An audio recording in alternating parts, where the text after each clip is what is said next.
Today marks 1560th day of day lessons, day reflections. And today I want to speak about topic how to be proud of yourself. Such interesting thing. How to be proud of yourself. I think that one thing is that sometimes we want to do a shortcut, really loving ourselves.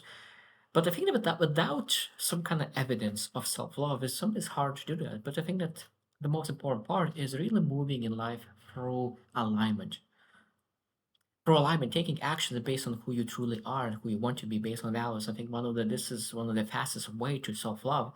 But today we'll share six truths that I think that we able to really understand about self-love and how to be proud of yourself, just to make sure that we're able to really move through life just with a better attitude. Because when you're proud of yourself, you will have more confidence, you have more courage, you have more joy, you have more bliss, to pursue bigger things, better things. And I think that's extremely important to be proud of yourself. So number one is stop asking how do I feel about myself. I think that's we potentially can come up with the wrong answers. But I think that is great question is when would I respect someone else who lives like I do? Would I respect someone else who lives like I do? And that's sometimes is leading by example. So if someone would live exactly how I live right now, would I admire that person? Would I follow that person?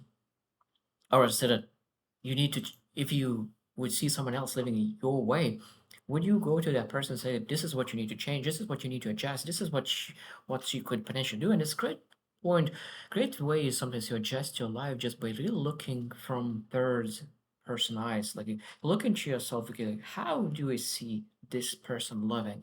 What would be great to adjust just to make sure that this person would be proud, that this person would be worth following. This person deserves to be a great achiever and would have a great self-esteem. Number two, pride comes from keeping promises, especially boring ones. I really love that. That is sometimes say that say do ratio. That means what you promised, sometimes to yourself, and what you kept.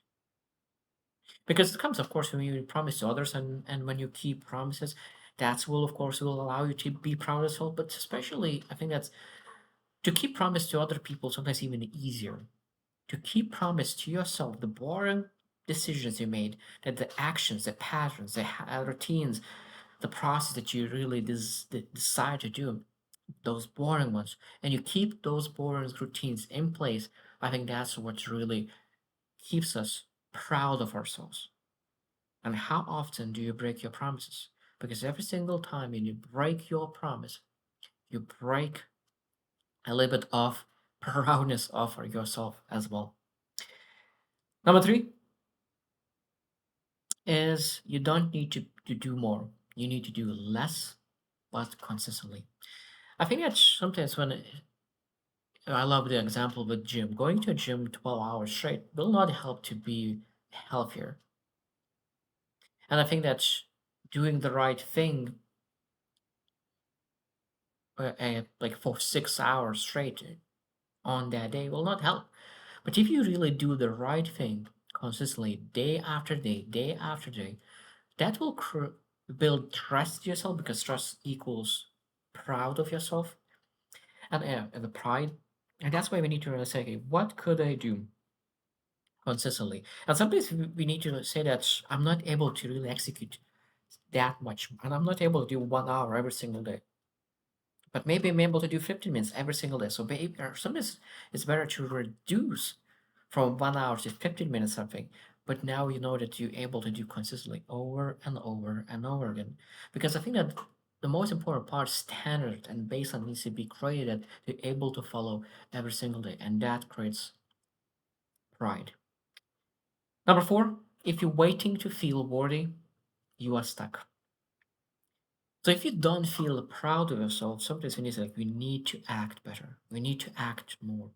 You act more and then you are proud of yourself. So that means that if you're not proud of yourself, when you ask like, where your actions are going to. Maybe there's no actions whatsoever. Like how are you supposed to be proud of yourself if there's no actions? And we need to look into okay, what do I do on a daily basis?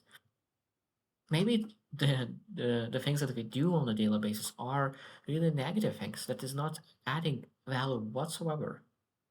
And we need to include and put outputs and inputs that really elevate us rather than drains us. Number five, cut the behaviors that make self-respect impossible.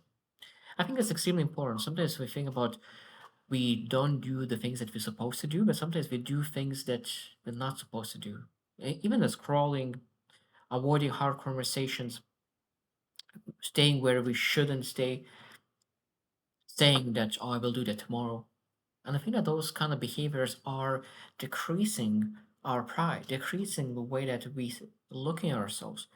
And when we start thinking, I need to cut things out. A lot of times when you look into plate, and in that plate could be a lot of great things, and a lot of probably things are not adding value. So removing the things that doesn't add value, I think that's extremely important.